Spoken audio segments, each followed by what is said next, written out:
Porque olha só, gente, a gente vai abrir as notícias hoje com uma notícia quente que saiu há pouco, que os Estados Unidos classificam o PCC e o Comando Vermelho como organizações terroristas. Uma decisão que atende o pedido de Flávio Bolsonaro e derrota a tentativa do governo Lula de barrar a medida. Em resumo, a decisão foi anunciada hoje e entra em vigor no dia 5 de junho. Marco Rubio, secretário de Estado, confirmou a Flávio Bolsonaro na terça que a medida sairia. O governo Lula atuou nos bastidores para tentar barrar tudo isso e nem foi avisado antes mesmo do anúncio. Enfim, ativos do PCC e do Comando Vermelho nos Estados Unidos serão bloqueados e membros podem ser deportados. Então a gente abre o programa de hoje com uma notícia dessa, né? E eu gostaria de saber da nossa querida bancada, começar pela Juliana Leite, quando que o Brasil é mais brando com o crime do que o estrangeiro? Qual que é o tamanho da omissão institucional, Juliana, na sua visão? Vamos falar desse desgoverno, né? Eles fazem tudo para aliviar a barra de criminosos.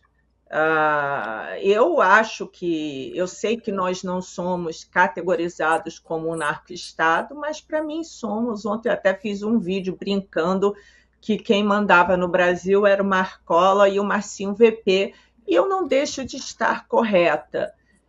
O governo estava com grande apreensão disso. Eu procurei saber, para além do fato, né, que eles gostam de proteger bandidos, quais seriam as reais consequências.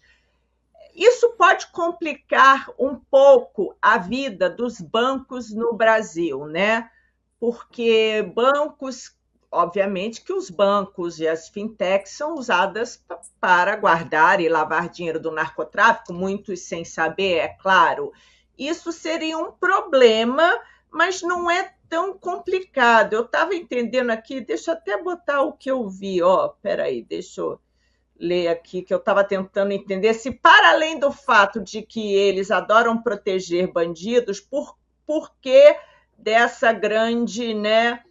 Enfim, o que eu encontrei é que pode dar um problema grande com isso, porque uma vez que os bancos forem acharem que tem dinheiro do narcotráfico e tal, eles podem sofrer sanções lá nos Estados Unidos, né? Isso seria o problema ruim. Mas a verdade é que eles são terroristas, né? Eles aterrorizam, eles usam meios de terroristas. Eu acho que hoje é um grande dia, né? E do resto, o banco vai ter que se adequar se quiser continuar operacional nos Estados Unidos. Os bancos não vão poder mais levar dinheiro do tráfico. Realmente. Agora, gostaria de ouvir também o deputado, né, a respeito dessa pauta, porque isso já é um avanço e tanto, né, nessa classificação. A gente já esperava que isso acontecesse há muito tempo, inclusive, né, deputado? Sim, grande vitória do Flávio, grande vitória do Eduardo e do Paulo, foi fundamental. E eu sou testemunha do quanto eles trabalharam e como é difícil você romper esse diálogo com o governo americano. Isso é tradicional, um bloqueio tradicional, né? Tanto do nosso lado, que não tínhamos interlocutores à altura, quanto do lado deles, que viviam emaranhados aí numa série de preconceitos e desconhecimentos, né? Preconceitos baseados em desconhecimentos do Brasil. Então, é fundamental essa vitória. Agora eu vou dizer por quê. Porque a repressão que ia acontecer em toda a América Latina, porque os outros países da América Latina são países pequenos, não têm forças de defesa, não são capazes de debelar o narcotráfico transnacional. E o que acontece? Agora, os Estados Unidos fechou uma parceria com boa parte desses países, vai começar a reprimir o crime organizado em praticamente todos os países da América Latina. E para onde eles fugirão? Já estão fugindo, né? O Brasil, em questão de meses, se transformou no maior distribuidor de narcoentorpecentes do mundo. por causa dessa migração das outras regiões, e porque nós não temos defesa de fronteira, e porque nós não temos defesa política de combate ao narcotráfico, e porque nós não temos, de fato, uma polícia interna e também forças armadas armados à altura do desafio. E o que agora é conquistado com isso é uma esperança que vamos ter ao menos uma linha de defesa. Mesmo assim, tem que ter muita desconfiança, até mesmo dos agentes de Estado, que era uma das desconfianças que o presidente Bolsonaro tinha durante a sua campanha, por causa dessa infiltração, esse aparelhamento que não é de agora. Esse aparelhamento aí data de praticamente 20 anos aí de aparelhamento da máquina pública, envolvendo todos os sistemas de segurança, sistema de justiça. Vamos lembrar que aquele que cometeu o atentado contra a vida do presidente Bolsonaro ainda é pago, ou seja, tem vários grandes advogados defendendo ele. Aparentemente ninguém sabe exatamente quem é que está pagando esses deputados. Ou seja, tem várias camadas aí de sigilo que somente um sistema pode encobertar. Então, por isso que a gente precisa entender. Cometer o crime é uma coisa fácil. O difícil é encobertar o crime, é de fato você não julgar um crime que está patente, já dura aí vários anos.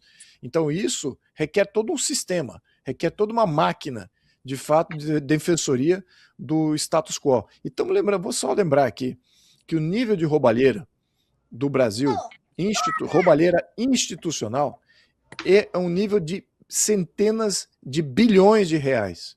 Existem não somente um ou dois grupos, tem vários grupos que dependem desses bilhões para sobreviver. Então, essa que é a contrapartida, fazer a coisa certa de um lado, e do outro lado você tem centenas de bilhões de reais em corrupção. Então a pressão é muito grande para até mesmo as pessoas boas fazerem as coisas erradas.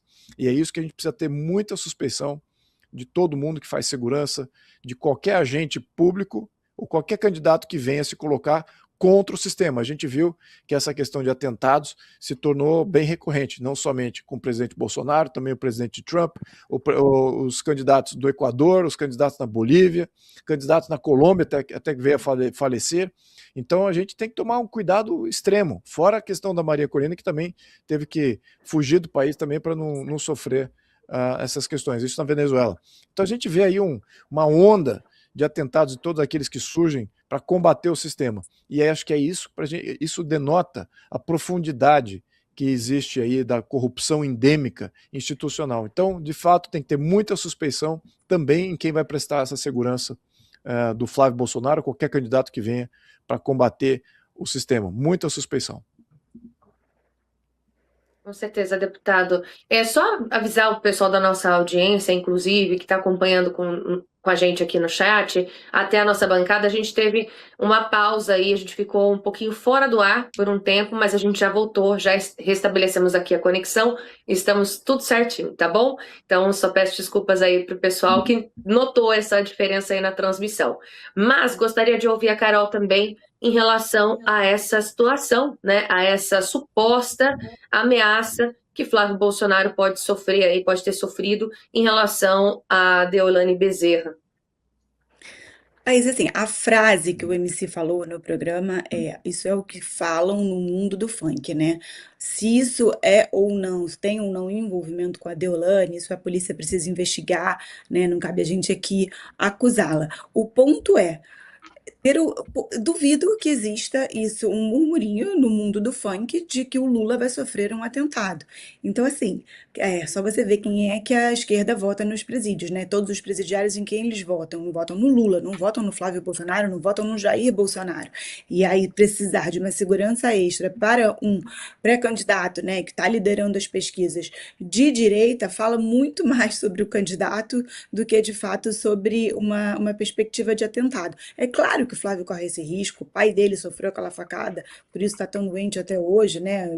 Tem que ser muito forte como o Bolsonaro para ter sobrevivido e para estar podendo estar passando por tantas cirurgias como ele passa. Então, claro que o Flávio tem esse cuidado. Se vocês verem ele nas manifestações, ele já está com um colete, né? Super, né? resistente, grande, você vê por baixo da blusa que ele coloca, então já essa preocupação de atentado, mas isso mostra muito sobre quem que é a esquerda, sobre quem que o mundo do tráfico, da milícia quer manter no poder. É a nossa pauta anterior, né? Manter um presidente de esquerda é ótimo para essas pessoas. Uma política abertamente anti-encarceramento, onde um menor infrator não vai ser preso, onde a gente não consegue debater nenhuma pauta de segurança pública no Congresso Nacional com seriedade, o governo não faz a menor questão de andar, o ministro da Justiça não faz a menor questão de andar com isso, o nosso STF não faz a menor questão de andar com essas pautas. Então, é um sinal claro de que a gente está no caminho certo.